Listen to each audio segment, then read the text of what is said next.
joining us here on NDTV is Mr. Sachin Pilot. Even as things are heating up in the Congress, we see Mr. Pilot himself also did, of course, take this Padayatra, walked side by side with Mr. Rahul Gandhi, and he's joining us here.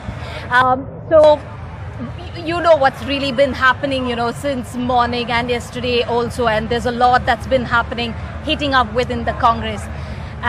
But okay, first I would like to ask, how has the Padayatra so far been here in Kerala? Well, this started on September 7th, as you know, and I think the response has been tremendous from what we've seen. And today, firsthand, I walked along with Rahulji today, and I saw the outpouring of affection and support and solidarity with the party, with the cause with which why we do this yatra.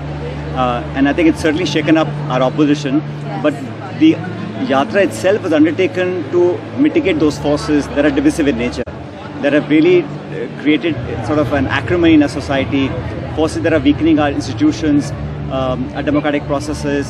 So I think this is a Yatra that was much required, and the way the effort and the commitment that Rahul is putting into the Yatra, I think in independent India, no other political leader has done this scale of a Yatra. So I think it's commendable. The response has been overwhelming and absolutely astounding. And I think as we go on, the Yatra will achieve its two objectives. Okay, great. So also, just like how you pointed out, saying that this Yatra was something that was very, very much needed. And you say it's been magnanimous and successful. But it's around the same time we're looking at what's really been happening here in the Congress. So I would like to come straight to that.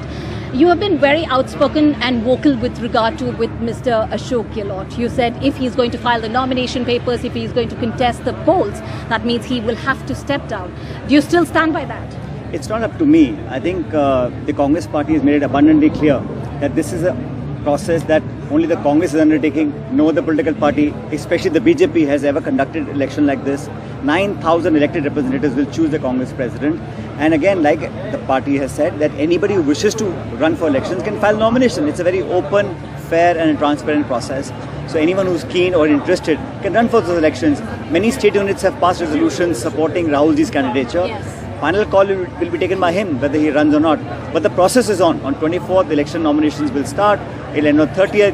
Whoever can file the nomination, and then people will vote.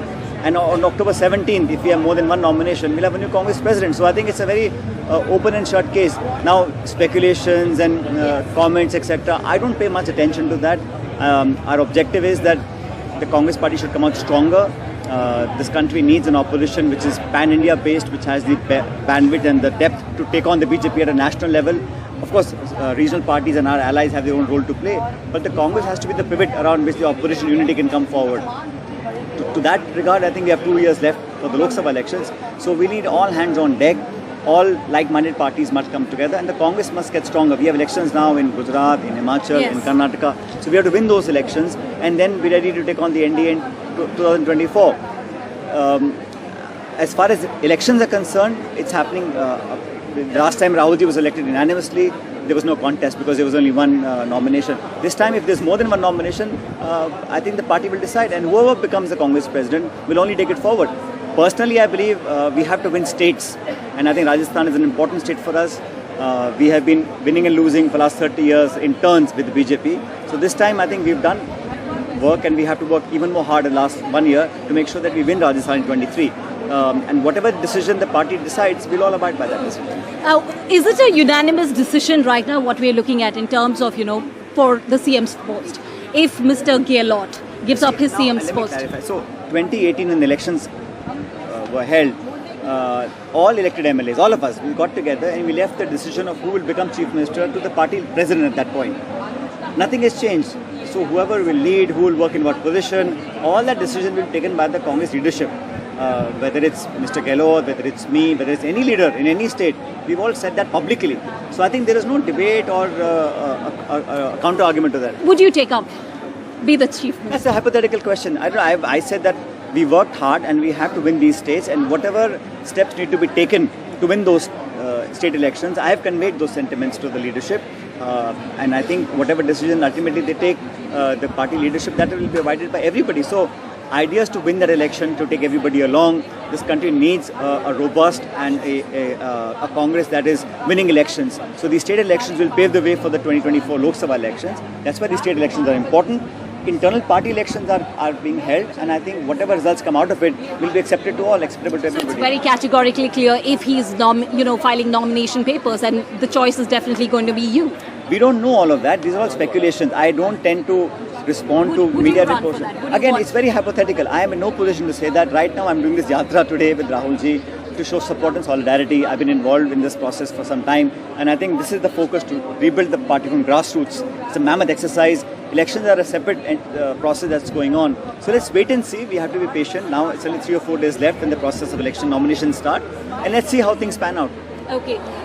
You said it's a unanimous decision of all the party workers, saying that yes, of course, you all want Mr. Rahul Gandhi itself, to be the president. But of course, you have two people already, a strong contender like Mr.